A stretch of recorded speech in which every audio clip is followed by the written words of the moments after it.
one, papakita ko sa inyo yung binili kong isda. Yan, naugasan ko na to. Ilalagay ko na lang siya sa ref. Bago natin siya ilagay sa ref, kailangan muna natin siyang ilipat sa ganitong canister. Yan, nilipat ko lang. To maintain a zero waste.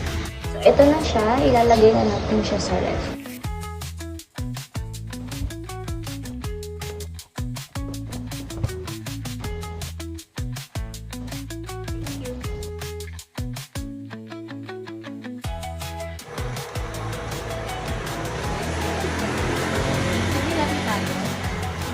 Pero pwede dito mo na lang siya ilagay kasi ginagawa ko yung zero waste challenge ko yun.